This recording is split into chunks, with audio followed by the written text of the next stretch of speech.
Bueno, otro tema que tenemos que ver antes de comenzar a realizar oraciones con verbo son las partículas gramaticales.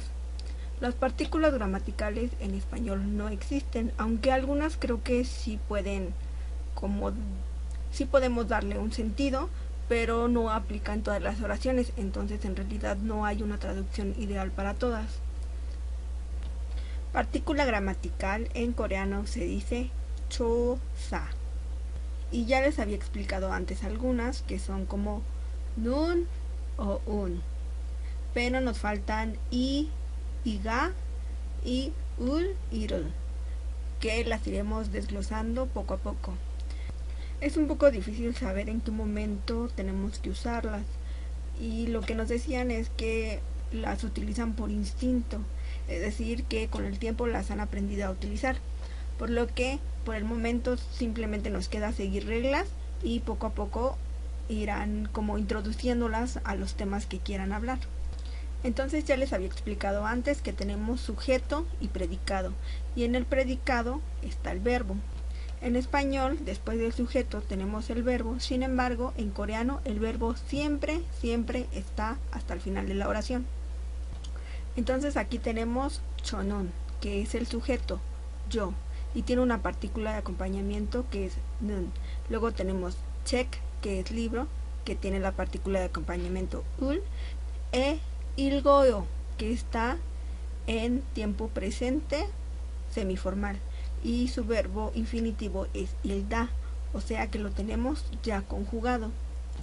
El sustantivo casi siempre está pegado a lo que sería la acción, para que expliquemos que estamos realizando algo sobre ese objeto, es decir, una acción directa sobre ese objeto directo. Y luego tenemos chonon, que nun en español sería como una traducción acerca de. No quiere decir que eso signifique del todo, porque hay oraciones en las que realmente no significa eso. Y ul, que no tiene un significado al español. Entonces tenemos nun, que significa acerca de, pero no siempre tiene ese significado. Por el momento utilizaremos esa traducción, que nun tiene dos formas de escribirse, y esto se basa en si tiene o no tiene patsim la palabra que estás utilizando. Si no tiene patsim nuestra palabra, utilizamos nun, pero si tiene patsim utilizamos un. Y vamos a colocar sustantivos. Aplica lo mismo que con el verbo ida. Tenemos tegu, que termina en consonante final, por lo que le corresponde un. Significa Tailandia. Luego tenemos Chile, termina en vocal, por lo cual le pertenece nun. No tiene patsim, significa Chile, pero de país. Y luego tenemos México, que México es México, y nuestra palabra no tiene consonante final, es decir, no tiene patsim, por lo cual le pertenece nun. El significado de nuestra oración, solo con la partícula nun, sería nun, que significa acerca de, se lee primero, acerca de México. Luego tenemos cot, que es flor. Recuerden que les dimos las reglas de que cuando una H está abajo se pronuncia como T. Entonces vemos que tenemos patsim, por lo cual le corresponde un. Kotun, acerca de la flor. Y vamos a meter los sustantivos que vimos anteriormente. Tenemos haksen. Haksen es estudiante y tiene patsim. Como tiene patsim, le pertenece un. Haksen un. Diría acerca del estudiante. Luego tenemos Wisa, que es doctor. Como no tiene patsim, utilizamos nun. Wisa nun, acerca del doctor. Ahora tenemos Son Sen Nim, que es profesor, termina en mium, tiene patsim. Le corresponde un. Son Sen Nim, acerca del profesor. Recuerden que cuando hay NG antes de una vocal quiere decir que es muda, es decir, que no se pronuncia. Por lo tanto, la M le da sonido a la U, se pega, aunque algunas veces pueden escucharlo separado, pero la mayoría de las veces, debido a que hablan muy rápido, se escucha todo seguido. Luego tenemos 경찰, que es policía, ya que tiene 받침, le pertenece un 경찰은. Entonces, bueno, para empezar a realizar oraciones con verbo, ya tenemos aplicado sustantivo junto con la partícula. Y para darle más sentido, lo que viene es un verbo. Tenemos, por ejemplo, cot, que ya habíamos dicho es flor. Cot tiene 받침, por lo tanto le pertenece un. Pero ya habíamos dicho en reglas anteriores que cuando es sola se dice cot, pero si tiene una vocal seguida, entonces se pronuncia como kotun. Y entonces nuestra oración diría acerca de la flor, y ahora sí podemos colocar un verbo. En este caso estamos colocando un adjetivo, pero recuerden que ya habíamos dicho que los adjetivos también son conjugados como los verbos. Tenemos yepuda, que es un adjetivo, que es hermoso. Entonces estamos diciendo que la flor es hermosa.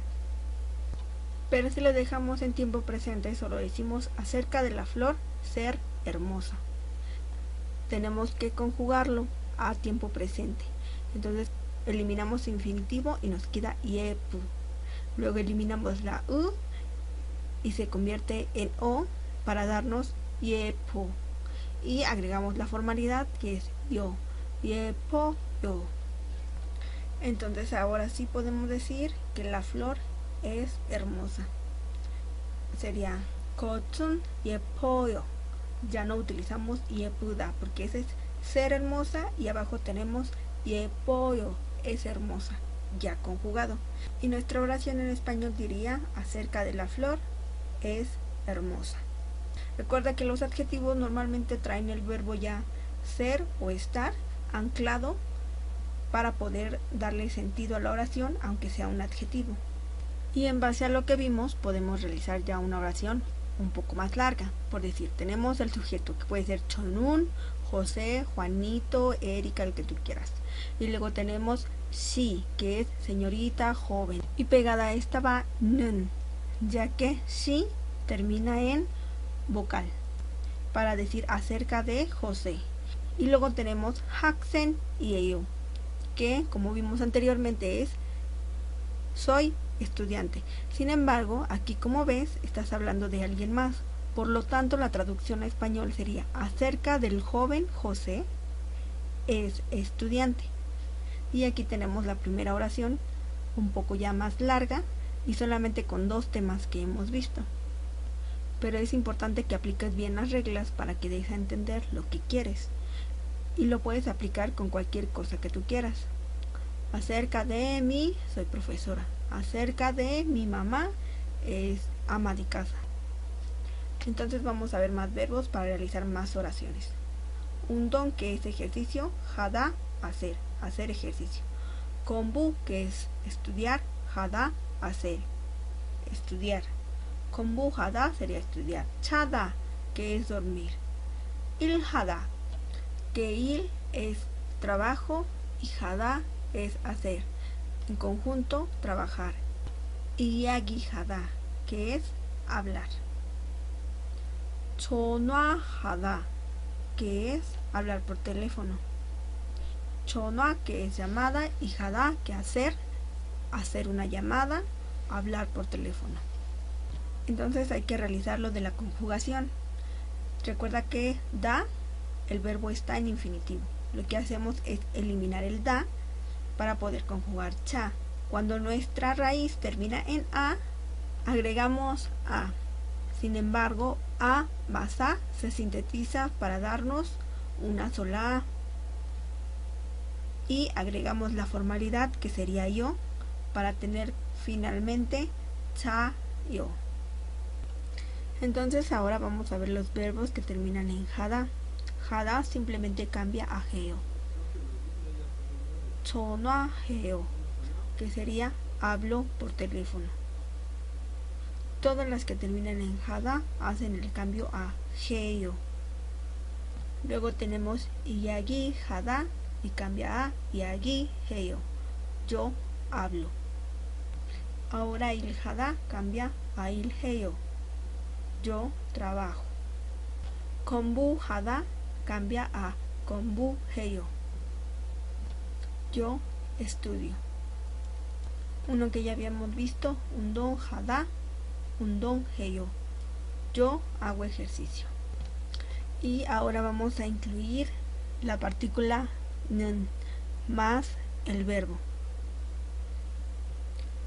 La partícula 는 siempre va sobre lo que quieres hablar, ya sea una persona o un objeto. Aquí estamos hablando de 저, que es yo. 저는 acerca de mí, y tenemos un verbo, 공부하다, recuerden, es estudiar. 공부해요 sería en presente. Acerca de mí, estudio. Ahora conjuguemos otro verbo.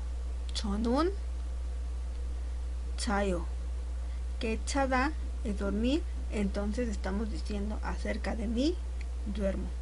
La traducción a español puede variar. Si dices yo duermo, está bien. Acerca de mí, duermo. Ahora tenemos 저는 일해요, yo trabajo.